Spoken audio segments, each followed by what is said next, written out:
Before we begin this week's Parsha podcast, I have a very exciting and special announcement.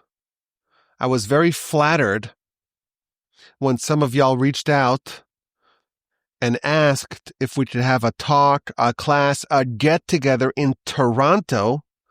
And I'm excited to announce that, yes, please God, we will be having a get-together on August 14th. Details still to be ironed out, the exact time and location. But if you are in Toronto and you're hearing my voice right now, and you'd be interested in joining the get-together, the class, a discussion, what I'll be talking about, I don't know. What's the format? I don't know. But if you're interested, let me know, rabbiwolbe@gmail.com, and I'll send you all the details as soon as I have them. It's Parsha's Pinchas. And this Parsha, I'm always struck by the wonderful continuity that it has. It's the second longest Parsha by verses, 168 verses. Of course, next week is a double Parsha, which will exceed 200 verses. But the Parsha picks up exactly where it left off.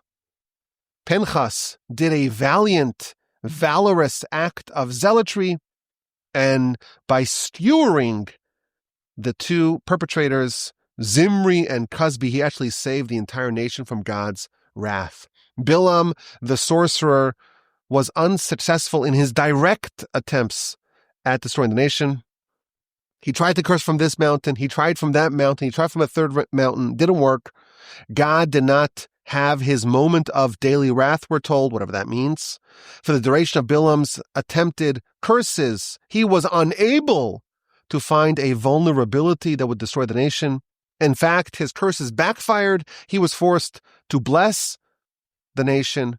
But before he departed, he told Balak, "The God of these people hates promiscuity. Find a way to cause their men to sin, and you could use that as an avenue to get them to do idolatry as well." And indeed, when the Israelite men began to sin with the Midianite and Moabite women, it unleashed a plague that wiped out 24,000 of our people, and it would have fulfilled and actualized Bilam's heinous plans. It would have caused the entire nation to perish, if not for Pinchas's courageous and gutsy deed. V'lo chilisi b'nei Yisrael, I did not destroy all of the nation, b'kinasi in my wrath, God says. And the Ramban just spells it out for us. Had Pinchas not done what he did, the entire nation would have been destroyed. And our parsha begins with Pinchas being praised and lauded for his bravery, and he received a promotion. He was awarded with God's covenant of peace. Behold, I give him a covenant of peace. What does that mean? The commentaries all offer their explanations. The most interesting one, perhaps, is courtesy of the Sepharno. He has a covenant of peace from the angel of death. It's not peaceful to have an encounter with the angel of death, I gather. Pinchas has a covenant of peace. He is impervious to the angel of death. Our sages tell us Pinchas is another name for Elijah, and Elijah didn't die. He is still alive. He still has this covenant of peace from the angel of death. Moreover, he is given an eternal covenant of priesthood, a bris kihunas olam. And Rashi explains that Pinchas, although he was a grandson of Aaron, and Aaron was part of the Levite tribe, and he was elevated to be a Kohen, to be a priest, Pinchas himself was not a priest for the first 38 plus years of priesthood. Because Aaron was anointed, Aaron's 4 sons were anointed, and all successive sons born after the anointing would be Kohanim, would be priests. But Pinchas was already alive at the time of the anointing, and it was only Aaron and his sons, not his grandsons. So for 38 plus years, he was a Levite in the family of the priests.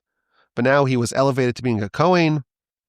And it's not just a Kohen. Forever will be a Kohen. The commentaries tell us many, if not most, of the future high priests were descendants of Pinchas. So this is kind of the aftermath of the events of last week's Parsha. And then we have the commandment to wage war against the Midianites that caused so much devastation. We must exact some revenge, even though it doesn't actually happen. The war doesn't happen in this week's Parsha. The nation is counted. And that, of course, is also, our Siddur tell us, it's also a result of the events of the plague. How many people died of the plague? We have to count the nation who remains. And in this census, they're counted not just on a tribal level, but also on a family level. Every tribe was broken down into different families. The 70 souls that descended down to Egypt. Our book, the book of Numbers, the book of Bamidbar, the Chomesh HaPekudim, it began with a census. This is the second census. And with the exception of Joshua and Caleb, there's no overlap between this count and the one that began our book. And this count, these people, the people of the second census of the book of Bamidbar, they're the ones who are going to enter the land. And when the allocation and distribution of the land happens, it's going to be to these people, to these families. That's how the Parsha continues. And then we have the story of the daughters of Tzlavchad. There was a man from the tribe of Menashe named Tzlavchad, and he died without any sons. And the question is, what happens to his tribal ancestral land? Typically, this inheritance goes from father to son. It stays in the tribe. A daughter can marry out, become a member of a different tribe. Well, what happens when a man has no sons, only has daughters? And the daughters, the 5 righteous daughters of Tzlavchad, come to Moshe, and they make their case, and Moshe consults with God, and indeed, their request is granted. In the event that a man has no sons, well then his inheritance, his ancestral portion, goes to his daughters. Now, with all this talk about crossing over the Jordan, entering the land, distributing the land to the nation, Moshe's own destiny to perish before the crossing of the Jordan is reaffirmed. God tells Moshe, go onto this mountain, see the land, gaze upon it, but you're not going to cross the Jordan. And he recounts the events of Parshas Chukas. You struck the rock at the sin of Mei Meriva, the waters of strife. You failed to sanctify God's name, and therefore you can see the land, but you shall not cross the Jordan.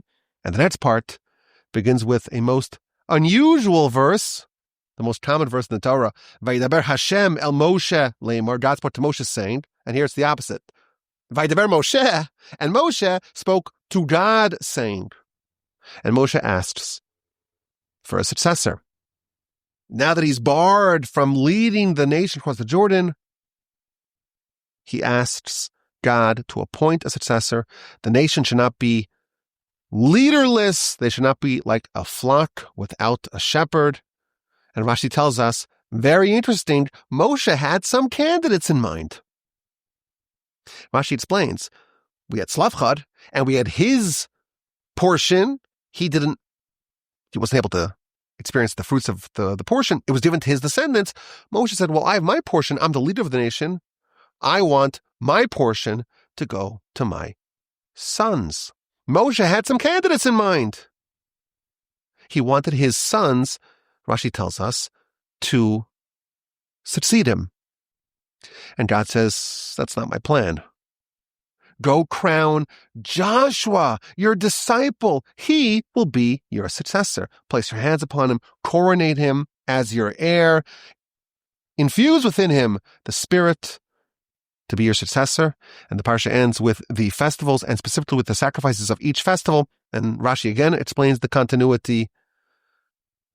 The whole nation's worried about what's going to be with them. And God says, well, don't forget about God. Don't get so obsessed with your land, your portion, and your assets. Remember God. Remember the festivals, which are days that we're supposed to focus entirely on God. And of course, the sacrifice that we bring in his house. In this week's Parsha podcast, I want to focus on Moshe's pursuit of a successor. A nation must have a leader. A community, a congregation, a movement must have a leader, must have a living leader. But what if The leader is a legend, and they're irreplaceable. Nevertheless, they must be replaced after they pass. The Talmud tells us we had leaders like Shmuel, Samuel, who on some level was equivalent to Moshe and Aaron. And then we have Jephthah, a very good person, a wonderful, delightful person, a competent person, but he ain't no Samuel. It doesn't matter. Jephthah Bedorah, in his generation, he's the leader. There has to be a living leader in every generation. And even Moshe, the greatest leader of them all, he too must be replaced. And once Moshe knew for sure that he would not enter the land, he would pass before the conquest, he asks God for a replacement, for a successor. And this is one of the most important jobs, in fact, of a great leader. Make a plan for the day after. Leave the flock in the hands of a worthy shepherd. Ensure that there's continuity, that there's stability after your passing. This is not easy to do. It's painful. You have to think about your own demise. No one likes to do that. But a great leader who has the concern of the well-being of their constituents front and center, they must plan for the day after. And there's a bit of a subtle point here, a very powerful point. It's not just a responsibility that you have. Part of your leadership responsibility is, in fact, to secure a successor and a succession plan. A few weeks ago, we read about the death of Aaron, Parsha Chukas. In chapter 20, verse 23 through 26, it tells us, God tells Moshe and Aaron, go up to Mount Hor, and Aaron will be gathered to his people, i.e., he'll die. And God instructs Moshe, take Aaron and his son Elazar. And once you get up to the top of the mountain, to the cave, you must divest Aaron of his garments. And you must take those garments and place them upon his son and successor, Elazar. And there he will die. So Rashi explains, who mentioned garments? Put on garments upon Aaron and climb up the mountain. This was a sight to behold. Aaron, Moshe, Aaron's son Elazar, these three men are ascending the mountain, but Aaron is dressed in his work clothing as the high priest. And once you're there, divest Aaron of his garments, disrobe him, place them upon his son, and he should see that, and then Aaron will pass. And when Moshe comes down, he's with the next high priest, Elazar, who's now dressed as Aaron was. Now, there's a bit of a technical problem that the Maharal points out. These garments are work garments. These 8 special vestments of the high priest are not just to be worn at the ball game. It's worn when you're doing service. It's not worn when you're not doing service. So why is Aaron wearing it up the mountain, into the cave, disrobing it and giving it to Elazar? And the answer, quite powerful. Part of your job as the high priest, part of your role as the high priest, is handing over the baton to your successor. It's absolutely paramount to have a succession plan, to hang up your cleats, and to make sure that there's a transfer of power. And therefore, when Aaron is engaged in this act of the transfer of power, he does it bedecked in the vestments of the high priest. This is an act of high priesthood. So Moshe wants a successor. And he asks God to appoint one. And Rashi tells us Moshe had some ideas. I have a candidate in mind, or 2 candidates. He wanted his sons to inherit his position. But God says, no, that's not my plan.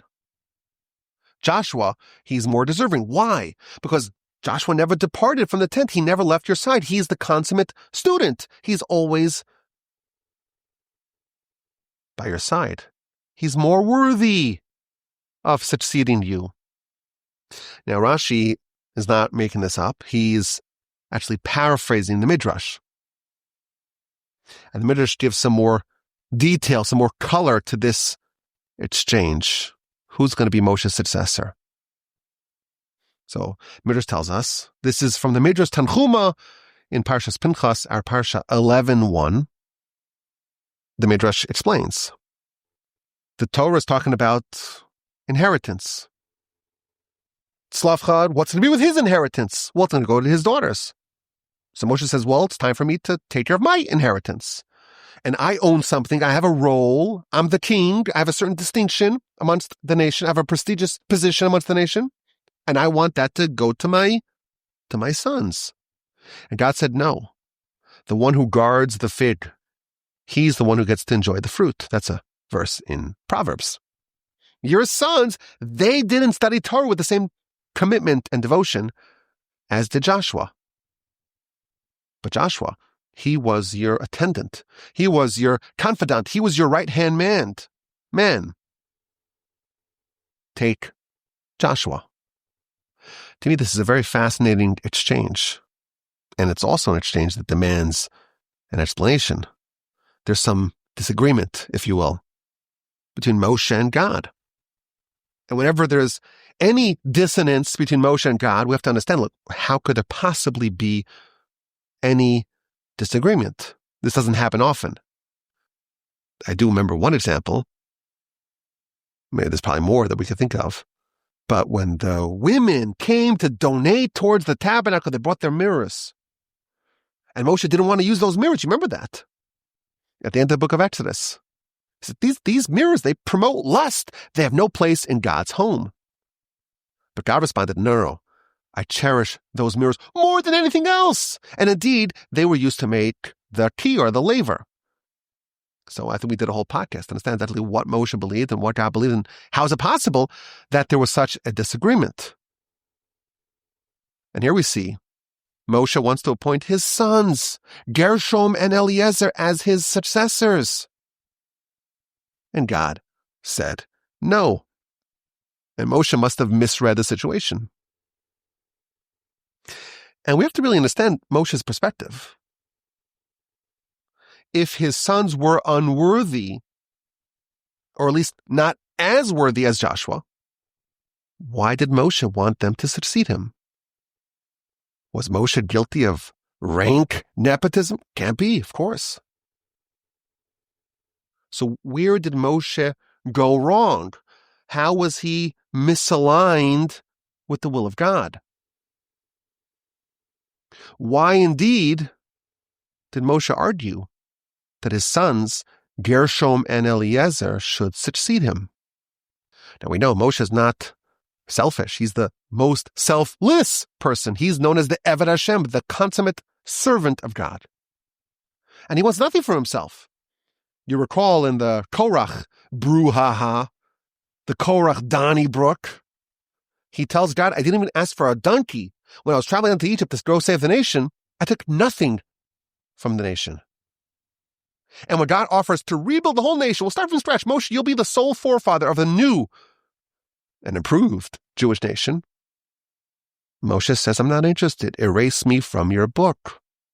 Moshe is completely selfless, and he's totally committed to the nation. And here it seems like he wants his sons to take over for him. I think we have to agree that if Moshe is advocating for his sons to succeed him, he must have believed that his sons were the worthiest candidates, and they would serve the nation best. He must have believed that they were worthier than Joshua. Otherwise, he would have favored Joshua.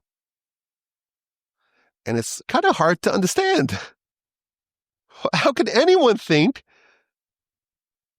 that Gershom and we know nothing, we know very little about these people, right? We know very little about them. How could Moshe have thought that they're better candidates than Joshua? Joshua has been Moshe's trusty and ever-present attendant since the very beginning. Ever since the Exodus, Joshua did not depart from Moshe's side. Even before the sign of revelation, the war against Amalek, chapter 17 of Exodus, Joshua was appointed by Moshe to go lead the nation in war. When Moshe went up the mountain at Sinai, the verse Exodus 24:13 tells us that Joshua, his attendant, went with him. And Rashi there explains, he's a student accompanying his teacher. And he went as far as he was allowed to go. He couldn't go up the mountain, of course. And Moshe went up the mountain by himself, and Joshua stayed there. He pitched his tent at the foot of the mountain.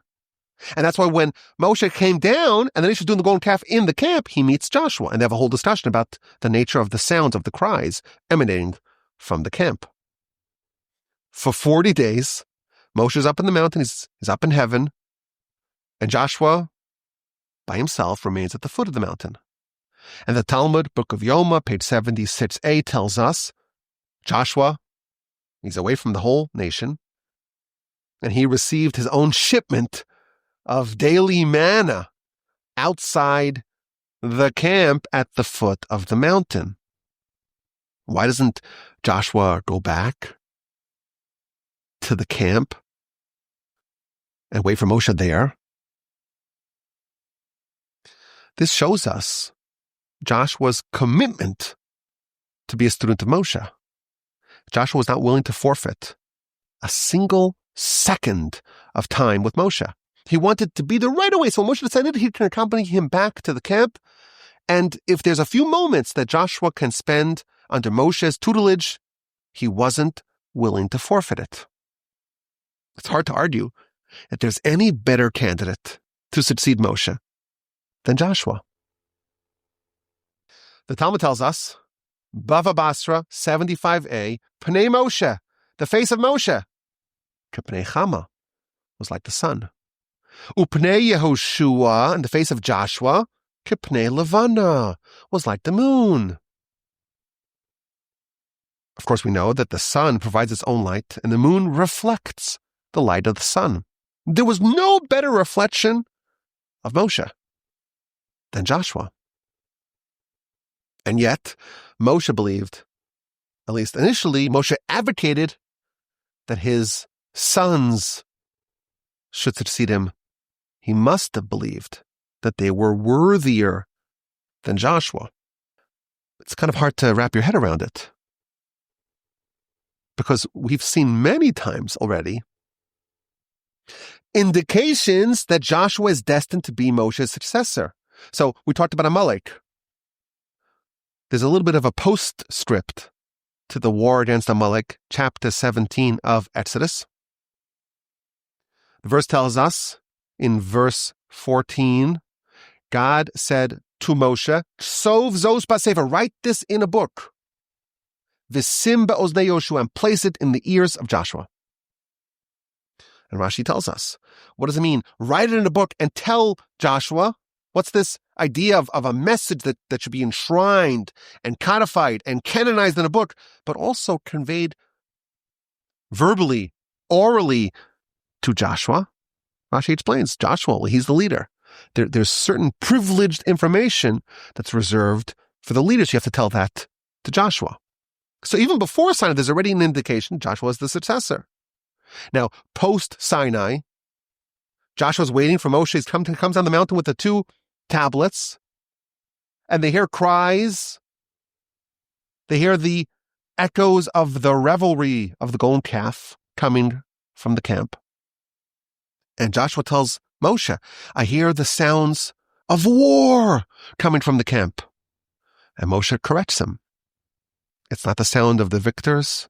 It's not the cries of despair, of defeat. It's a different sound. It's the cry of sin. Now, this whole exchange needs to be understood. Why is it important for Moshe to correct Joshua? And the Talmud tells us Joshua is destined to lead the nation. And therefore, it's very important for him to know the difference between the cry of war and the cry of sin. In the road prophecy of Eldad and Medad, you recall, Parshas Behaloscha, there's 2 prophets who remain in the camp, and they prophesy. And they say, Moshe will die, and Joshua will lead us into the land. It seems like the writing has been on the wall for some time already that Joshua will lead the nation. And it's hard to imagine that Moshe did not know this. But nevertheless, when it comes to selecting a successor, Moshe said, I think I know who it should be. My sons. They are worthier than Joshua.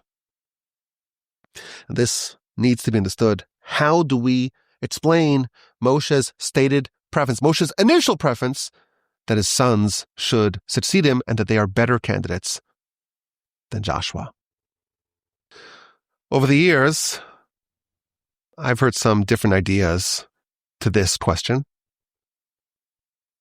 And most of the ideas harken back to Moshe's own appointment to lead the nation. You recall Exodus chapters 3 and 4. Moshe is at the burning bush. He's working as a shepherd for his father-in-law Jethro. And God says, well, you got to go to Egypt, go save the nation. And Moshe spends a whole week objecting to God's plan. Well, they won't believe me. What name of God should I say sent me? I have a heavy tongue. I have heavy lips. Send Aaron instead. Moshe is very reluctant to accept upon himself the mantle of leadership. And his last argument, Exodus 4:13, Shlach nabi tishlach, send someone else. Rashi says that's a reference to Aaron. Send Aaron. There's an amazing Ramban. Shlach nabi tishlach, send someone else. It doesn't matter who. This is the words of the Ramban. I'll read you the Ramban. You won't believe it. Ki ein adam ba'olam. There's no person in the entire world who is not worthier than me. When Moshe says, send someone else, he means anyone. Pick anyone out of the crowd. Pick anyone. Go to the street. Grab any person off the street. They're a better candidate than me. Moshe did not believe that there was a single person in the world who was less qualified than him. This is a portrait of Moshe's humility, the humblest of men. He believed. He wasn't just saying it. This is not hyperbole. There's no hyperbole in the Torah. He believed that he was the least qualified of any candidate in the entire world. That was 40 years ago. Now it's 40 years hence. How does Moshe view himself? He's had 40 years of sterling leadership. Think about his accomplishments. Think about his CV. It's a pretty robust resume. Orchestrated Exodus, 10 plagues, splitting of the sea, war against Amalek, sign of Revelation, 10 commandments, overpowering the angels, negotiating with God to save the nation, destroying Sichon and Og. It's a pretty robust history. How does Moshe view his own leadership now 40 years into it? Did he change his mind about his own suitability for leadership? Did he now perhaps view himself as being worthy? I think the answer is no.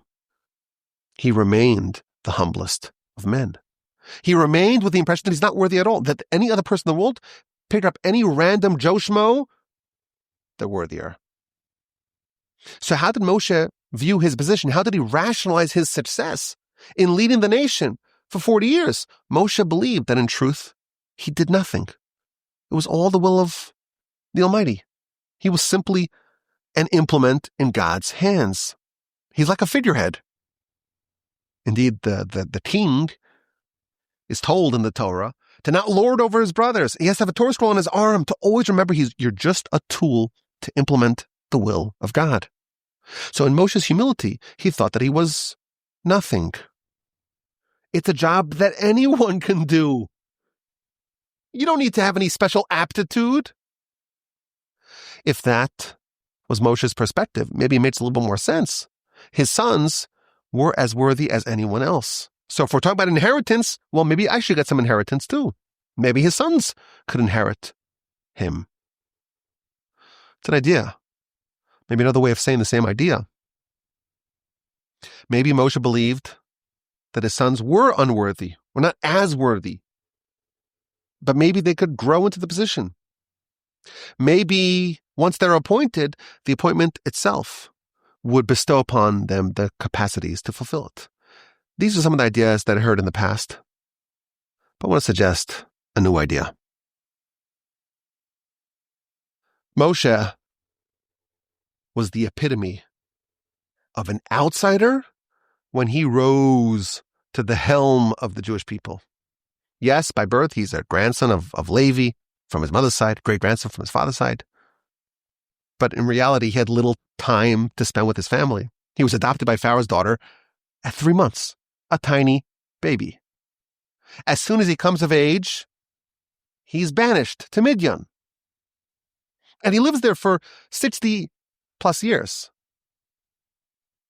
And when he's in Midian, he's been far away from his people for almost 80 years.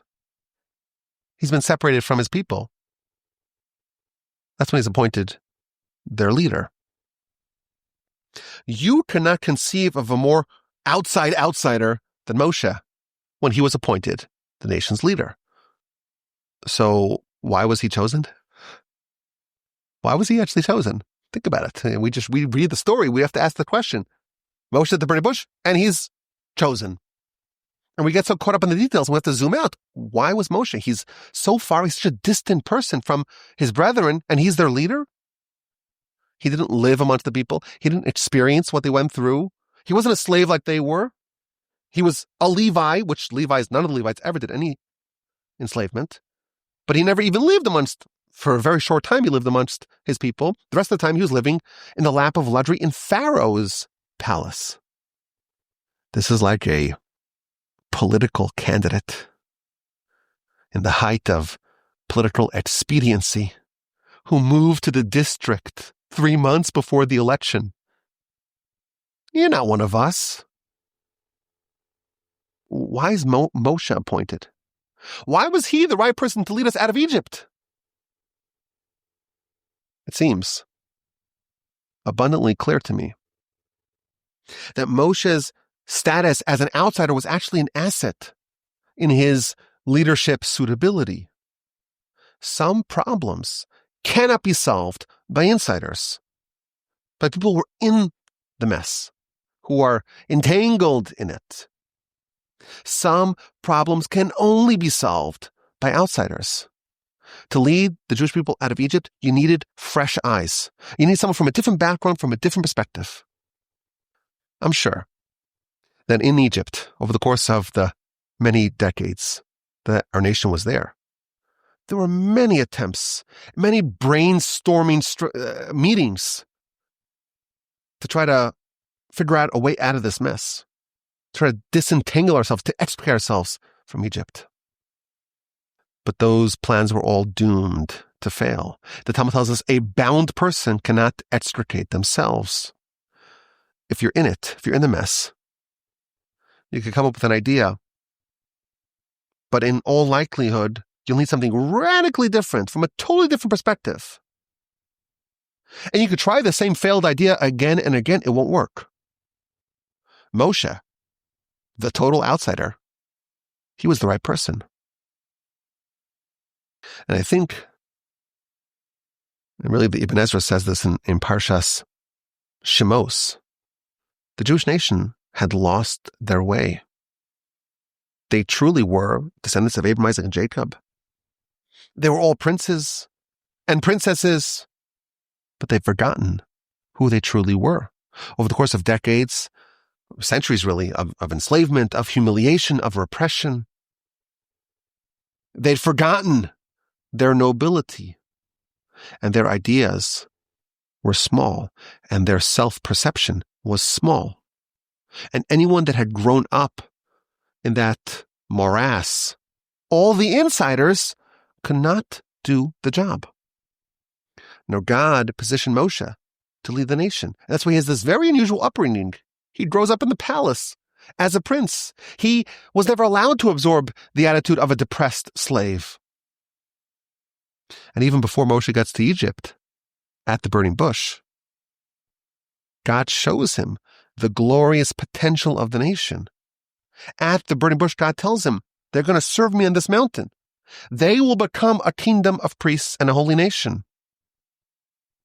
There was no one within the nation, no insiders, who could have embodied the spirit of that kingdom of priests, of that holy nation, in the way that Moshe could. So Moshe learned who's the best sort of leader, someone who's an outsider, someone who comes from a very different place. And now it's time to appoint a successor for Moshe. And Moshe thinks that his sons would fit the bill. Think about them. Gershom and Eliezer. They were born in Midian. They were raised in Midian. They weren't present at the Exodus. They never witnessed the 10 plagues. They were not there at the splitting of the sea. You recall perhaps when Moshe traveled in chapter 4 of Exodus back to Egypt, he initially brought his wife and 2 sons with him. We have the very dramatic event in the hotel with the circumcision. But our sages tell us that when he met Aaron at Sinai, Aaron told him, send them back. We're trying to get everyone out of Egypt. Don't bring more people to Egypt. So they did an about face, and they returned to Midian. And they only rendezvoused with the nation with Jethro. Now, that may have happened before Sinai, before the revelation, or after the revelation. Different opinions amongst our sages. The most outsiders of the people that remains are Moshe's sons. So if you need a great person who's also an outsider, who has maybe fresh eyes, who could see things differently, they're the best candidates. But God said no. Joshua, he's the right person. No, Joshua, I think he's the ultimate insider. He never departed from Moshe's side for 40 years. He's not this fresh person with the fresh eyes, with fresh perspectives. He's not an innovator. He's the ultimate continuation of Moshe. He's the moon to Moshe's sun. He has nothing of his own. There's nothing new there. He's just reflecting what Moshe instituted over the previous 40 years. Joshua is the opposite of an innovator. He produced no light of his own. He simply reflected whatever Moshe, the light of the sun, so to speak, of Moshe, projected. So Moshe is like this originator, this outsider, this sun who projects its own light. And Joshua is this continuator, like he sustains the light of Moshe. No light of his own, simply reflecting the light of Moshe. And Moshe's own experience led him to believe that the nation needs an outsider to lead it. And by that yardstick, you know what? He's right. His sons were the most ideal candidates. An outsider, and only an outsider, led them out of Egypt. Maybe an outsider, and only an outsider, would lead them into the land. Seems pretty logical. But God said, no, Joshua's going to do it. What God is revealing is that there's a very big difference between the nation today and the nation when you took the leadership role. When it was a startup nation, you needed fresh eyes. It needed a solution from without. Now it's a fully established nation. Now we don't need creativity and innovation. Now it's time to stay the course. Now is not the time for creativity, for novelty brought about by outsiders. We continue what we started. Now is not the time to generate new light.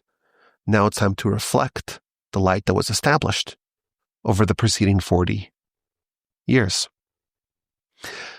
There was a time for an outsider. In Egypt, we call it was like Sunday. You needed the sun. You need something radically novel and different, something fresh and original to save the nation. But from Sunday, it went to Moonday,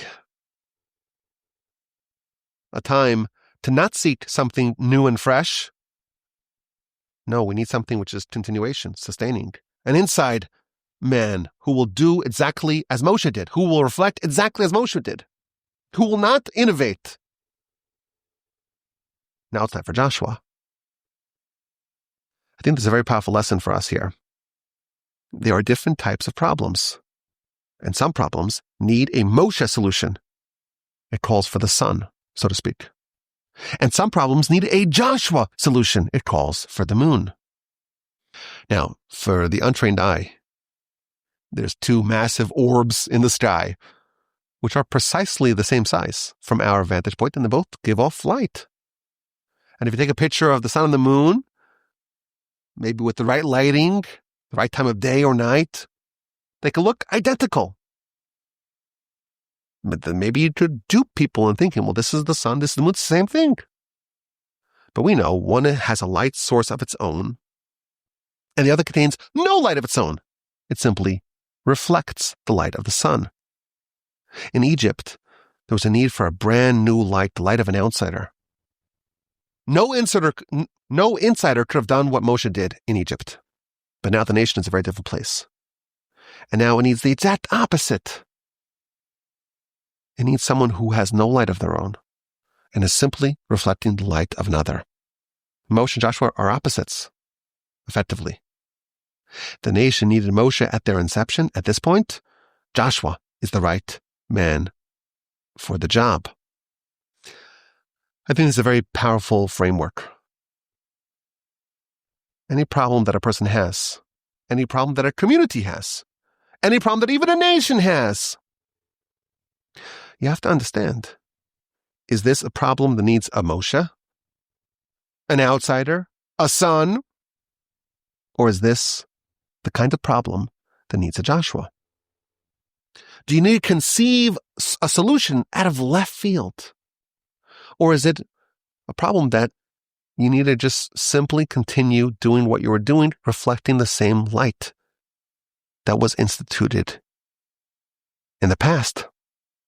And both methods are needed.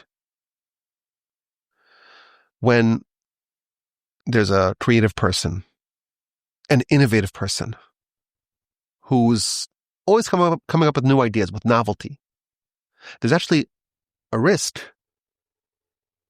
of imposing a Sunday solution for a Moonday problem. Being innovative could be detrimental. Bringing in Gershom and Eliezer when Joshua's what's needed could be catastrophic. You could look for a son, so to speak, when sustaining what you already have is the way to go. You find something that works. You have the solution. And the Yetzer Hara, even Klesha, could say, no, you got to come with something new. You're an innovator after all. Sometimes you have to stay the course. Now, that would not have worked in Egypt. In Egypt, you have to go and find something totally new that was never seen before, that was never even heard of before, that was forgotten. Moshe was long forgotten by the Israelites in Egypt.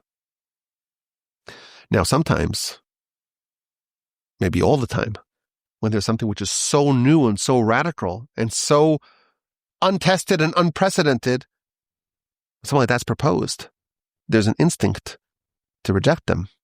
This is not the way we've done it till now. Why are you coming up with something new? And if you think about it, a lot of the major points of inflection in our people's history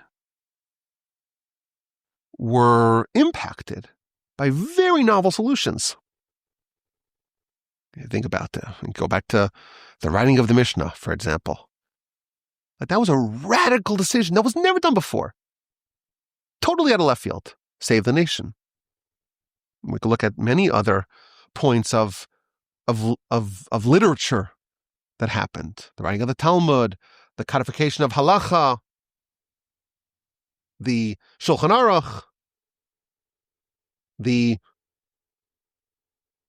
publication of the Zohar. You could even say the translation of the Torah to English, the Talmud. These are new ideas. We don't like new ideas. We're a very ancient people, a very ancient religion. We look askance at novelty. In modern times, the modern yeshiva world, the modern yeshiva movement, it had an enormous impact on saving our nation. It was new, it was novel, it was out of left field. Chassidus, the Hasidic movement, It's hard to argue that this movement made an enormous impact in preserving and perpetuating our people. And it faced such fierce criticism. Why? It's new, it's novel, it's out of left field. We haven't heard of it. It's unprecedented. The Musar movement, maybe the best example. The Beis Yaakov movement. Now, if you don't know what that is, about 100 years ago, there was no formal Jewish education typically given to women, to young women. And this one woman, no one ever heard of her, she decides to open up a school. Beis Yaakov, Beth Jacob. Why? Because God says, you speak to the house of Jacob. That's a reference to the women. And these women, what we were supposed to, you're supposed to stay in your socks and make food. You're supposed to get some education, learning how to read. What? Learning Torah? That was radical. And when this woman started this movement, they came to the Chafetz Chaim, the greatest Jew of his era. And they said to him, we're collecting signatories to condemn this terrible innovation. And the Chafetz Chaim heard all the details of the plan. He said, I'm going to write a letter, but not in condemnation, a letter of support. Indeed, it's hard to argue today. No one argues this today. This movement saved the Jewish people. But they were stridently opposed in their time because they're new. They were sun innovations, came out of nowhere, reflecting nothing that was an accepted precedent, something unprecedented. People are very wary of it. It's disruptive. It's the change of the status quo. It's something radical that comes from the outside. Once the nation established itself, there is 40 years of the light of the sun, so to speak, of Moshe. Now it's time to sustain that, to continue reflecting exactly what was done before. Every problem will fall into one category or another, one bucket or another, when we're trapped inside Egypt, however that may express itself. We may need to come to something brand new. A solution from the outside, from way out of left field, something that no one could have maybe even conceived on the inside. Something that emerges from total obscurity. Something that doesn't resemble anything that we've seen hitherto. And under other circumstances, looking for innovation will be harmful. Then, as in our Parsha, Joshua, the ultimate insider, the ultimate continuator, the ultimate stay the course of Moshe. Someone with no light of their own, he's the right man. Sunday problems and Moonday problems are very different and must be treated as such. It's time for this week's dilemma, the dilemma of the week. Every week so far, in the year 5785, year 9 of the Parsha podcast, we have an idea and we have a dilemma. And that reminds us, the I and the D, Torah is our ID. It's what makes us who we are. Our religion, our people, is nothing outside of Torah. Our sages tell us. And here's this week's dilemma. You're more talented. You're more capable. You're more competent than your superior. You're deserving of greatness, of distinction, of recognition, of promotion. And that just simply does not seem to be coming. How do you live with yourself? How do you control your frustration in Pinchas's rise? As chronicled in this week's Parsha, we find a remarkable lesson. He was not a Kohen. He's Aaron's grandson, Pinchas, son of Elazar, son of Aaron, but he's not a Kohen. Why? Because it's some sort of arbitrary rule. It's Aaron and his sons and grandsons born subsequently. For 38 plus years, all of Pinchas's relatives are part of this rarefied cohort of Kohanim. And he's an ordinary Levite. And he has to watch his brothers, his cousins, his uncles, his grandfather They're doing all this important work in the tabernacle, and he is unwelcome. But he was patient, and his moment arrived. And all people who are destined for great things, their moment will arrive. Pinchas had 2 uncles. His father had 2 brothers, Nadav and Avihu.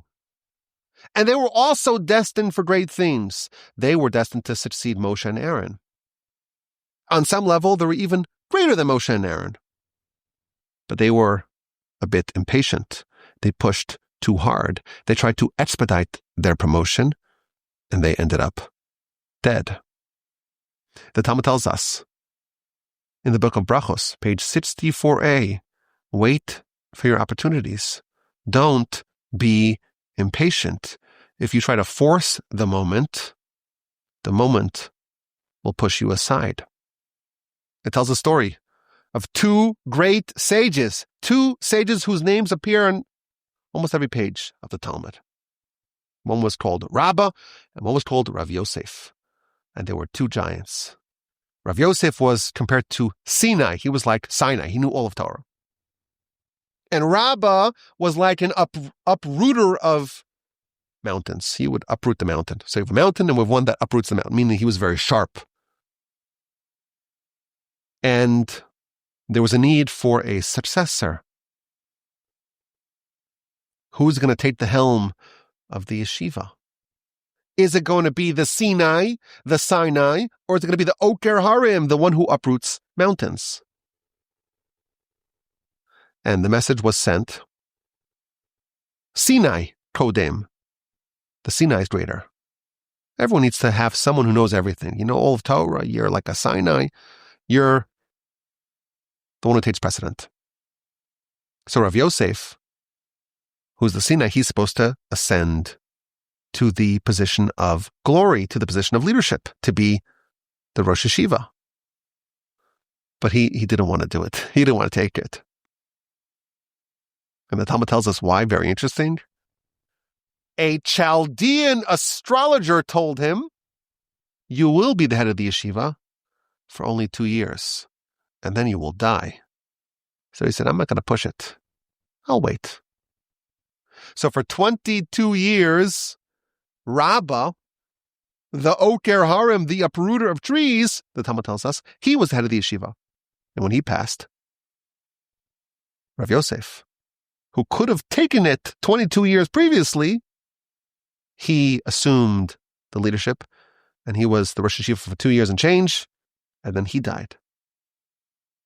And the Talmud ends that when Rabbah was reigning, meaning he was the head of the yeshiva, so Rav Yosef, who was his equal, who was his contemporary, who was his peer, who maybe was even superior to him, he displayed no airs of authority. He didn't assume any role of leadership. He didn't pretend to be a leader. He made sure that he kept himself nice and small. And when he had to go to the doctor, he didn't summon the doctor to him. He went to the doctor. He waited. He waited for the time to come to him. He didn't jump at it. Had he jumped at it, he would have died 22 years prior. There's a lesson for Pinchas. Wait for your moment. When your moment to shine comes, nothing will stop you. At the end of last week's Parsha, we're told that the nation was crying. There was a certain wailing that happened in the chaotic moments before Pinchas did what he did. And Rashi there explains, Moshe forgot a law. And everyone started crying, Moshe's forgetting laws. What are we going to do? There's basically nothing in the world that's less likely to happen than Moshe forgetting a law of the Torah. So Rashi explains, why did Moshe forget the law? He forgot the law in order to facilitate Pinchas receiving what he was due. Pinchas was destined to be a Kohen. He was destined to be not just any Kohen, the Kohen of all Kohens, the one who has the Bris Kehunas Olam, the eternal covenant of the Kohen of the priesthood. He was the father of legions of high priests. According to one calculation, there were 80 high priests in the first temple who were descendants of Pinchas, and 300 in the second temple, all descendants of Pinchas. Good things come to those who wait. I appreciate your time and your attention to this week's Parsha podcast.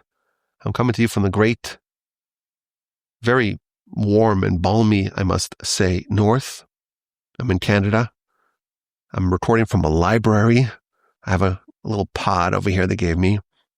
People are probably filing by here by the door, and they see me gesticulating wildly into the microphone. I don't care. I don't care. I got the Parsha podcast. It's the most delightful hour of the week. Thank you for listening. Have a wonderful day. Have a superb rest of your week, and a sensational and terrific and magnificent and uplifting and meaningful Shabbos upcoming. And please God, we'll gather together again at the new time, 5 p.m. Central on torchzoom.com. If you're interested in joining us here on the Zoom, you're invited. As always, my address is rabbiwolbe@gmail.com. Send me your questions. Send me your comments. Send me your feedback. Just send me something. I'm bored in Canada. I need your emails. rabbiwolbe@gmail.com.